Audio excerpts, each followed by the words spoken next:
Hey guys, it's 681 Shadow, and welcome to another video on Genshin Impact.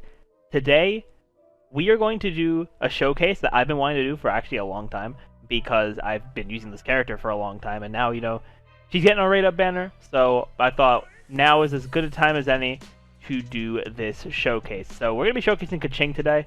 So I have my Keqing. I'm pretty proud of my Keqing. She's probably my best built unit, because I've put the most time into her.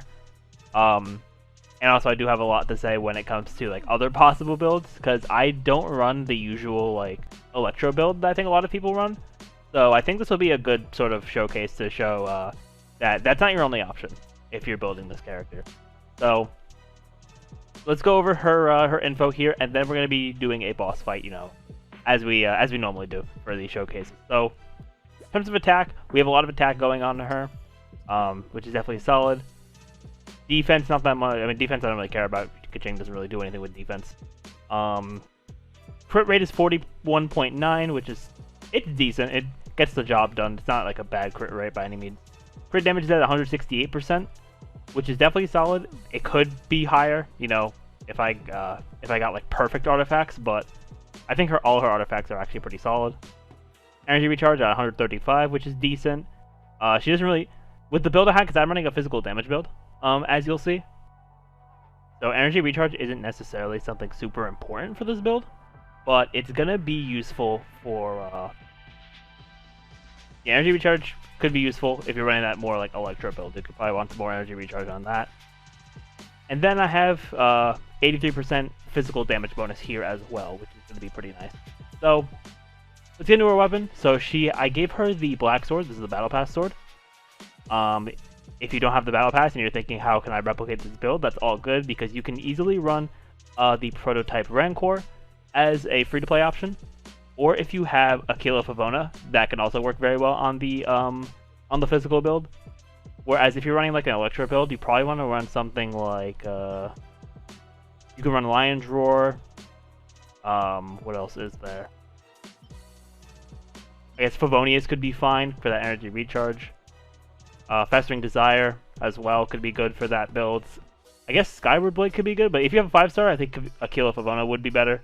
Actually no, not for the Electro build. For the Electro build, I guess you could run Skyward. I don't know. I feel like that's better on like more support type characters, at least in my opinion. But I mean, I could see it working. I could see it. But yeah. So in terms of physical build, prototype Rancor is a free-to-play option. Black Sword as a not free-to-play option. So for the Black Sword, it increases damage dealt by normal and charge attacks by 20% at Refinement Rank 1, and you also are able to regenerate a percentage of your health when normal and charge attacks score a crit, once every 5 seconds. And once you get this up to Refine 5, which I will be Refine 5ing this eventually, because you can only get one per battle pass, you will be, I'll be able to have this at 100% of my attack, which is like over 2,000, which is going to be pretty nice. Or if I'm, and my attack could be higher as well, because I do run Bennett on my team. So that's definitely also something important to know. And also this 20% for increased damage will go up to 40% at Refinement 5. So definitely definitely a very strong sword, plus it gives me some extra crit rate, and a decent base attack stat for a 4-star. I do think Aquila Favona is best in slot though for this build, but I don't have Aquila Favona, so I can't really test that out. If I pull it at some point, then I'll probably level it up, do some tests, see where it stands. But for right now, we're rocking the Black Sword. It does pretty good, as you'll see when I do the actual showcase of the boss fight. So for artifact set, I'm running a 2-piece Gladiator's Finale and 2-piece Bloodstained Chivalry, so we can get some extra attack and physical damage bonus. Pretty straightforward. If you're running an Electro set, you're probably going to want to run either like full Thundering Fury, full Thunder Soother, a combination of like those in Gladiator, something along those lines, I think, for Keqing, if you're running that Electro type build. So let's go over my artifacts here. So for my flower here, we have some attack going in, and we have a 13.2% crit damage. As you'll see on most of my artifacts, it's not all of them. We do have a lot of crit damage going in, which is very big for Keqing, as you're going to want to be getting all those crits. She is a main DPS, and she is my main DPS on my account. So yeah, this artifact was pretty decent. It could have rolled probably a little bit better, but it gets the job done. Then we have this plume right here, which has a good attack percent, a solid crit rate, solid energy recharge, and 7.8% crit damage. So this is definitely pretty solid. I did sort of weigh this feather with, I believe it was this one. Oh, no, it was not. Actually, yeah, it was that one. But I ended up finding this one to be a little more consistent. So I decided to stick with it with the extra attack boost as well as the crit rate. So there is that. Then for this hourglass, we have it. I'm running attack percent with 21% crit damage there, which is honestly really good. So I'm definitely going to take that. The substats could have been a little better. Like, we could have gotten a crit rate instead of like flat HP or flat attack, but it is what it is. I mean, maybe one day if I'm grinding Noblesse artifacts, which I mean, I use Noblesse a decent amount, I think. So whenever I'm running Noblesse, whenever I'm grinding for Noblesse artifacts, if I happen to run into a better hourglass, I will give that to her. Then for her goblet here, we are running physical damage bonus. We have a 4.7% attack, 21% crit damage on this as well. It rolled into defense a couple times, which sucks. So like, if I get a better physical damage one, I'll definitely be sure to put that on her. But this one is getting the job done pretty decently already.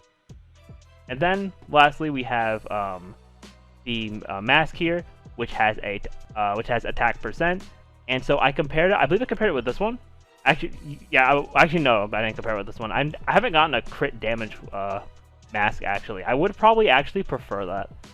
So if I can get a crit damage mask, that's like really good. Like crit damage main stat with like crit rate, attack percent, and then whatever else. And if it rolls pretty nicely for me, then I'd probably use that one over the attack percent. But for right now, I'm running the attack percent. 17% crit damage is still really good.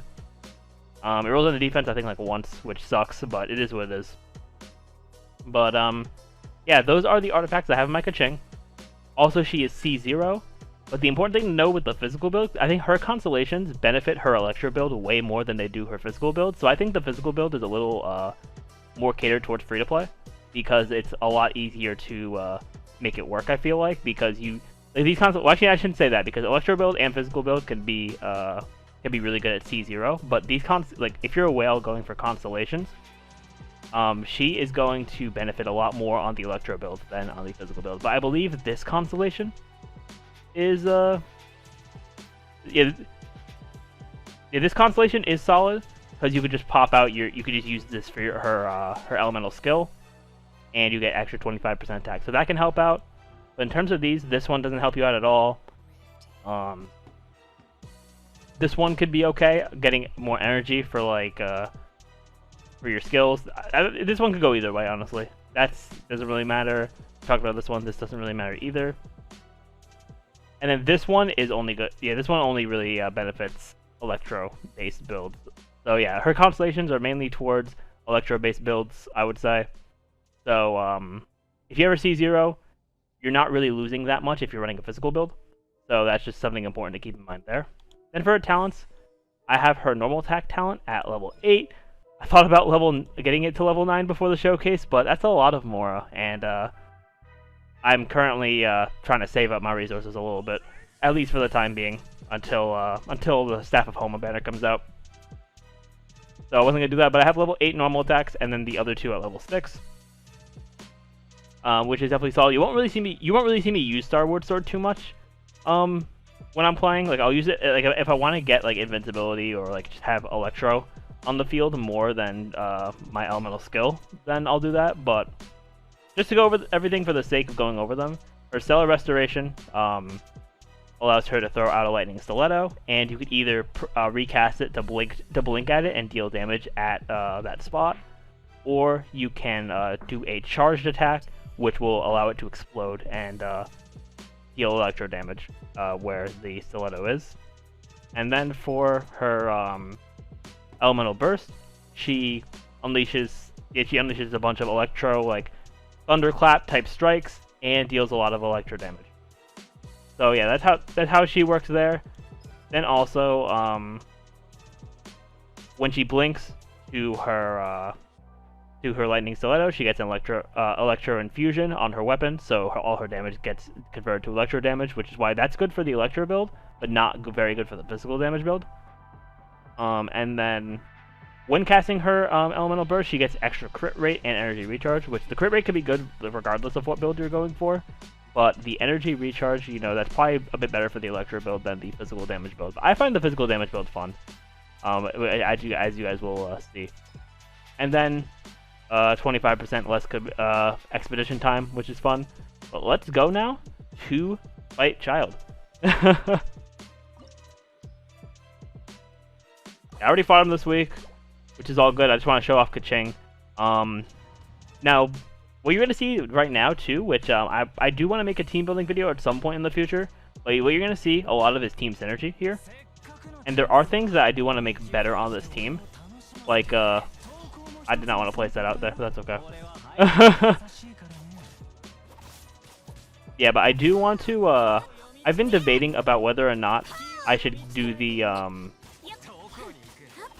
been debating on whether or not I should do a full HP, Zhongli build, like the bow-eyed shield build on him, because that build I've seen a lot of success for it from other players and whatnot who have Zhongli, who have been going the full HP bow-eyed build. I might try it out at some point, because it could definitely be very helpful for him. But as you can see, Keqing was just able to kind of burst through that. I'm not even really using many of my other characters. I've just been using Zhongli just to have the shield up, because Zhongli does provide some elemental resistance shred, which is definitely very nice, and allows Keqing to do more damage. So as you can see, her numbers are definitely in the are usually in the mid to high thousands. The only like difficulty with this build, I would say, is the lack of the drain of stamina. But yeah, as you can see, with her charge attacks on crit, she's dealing like 10-11k, which is definitely very solid. Remember, this is refinement 1 of the Black Sword, which those numbers are only going to be going up from here, as I'm able to get more refinements.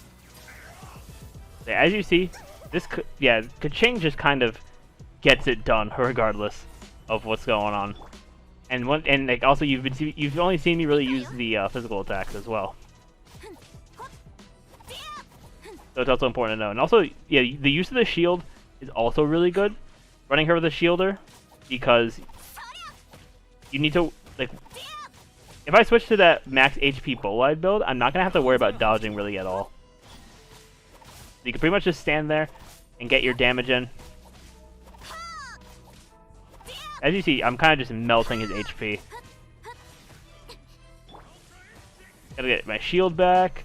There we go. Yeah, I think running here with a shielder in this build can be very, very beneficial, especially for saving that stamina.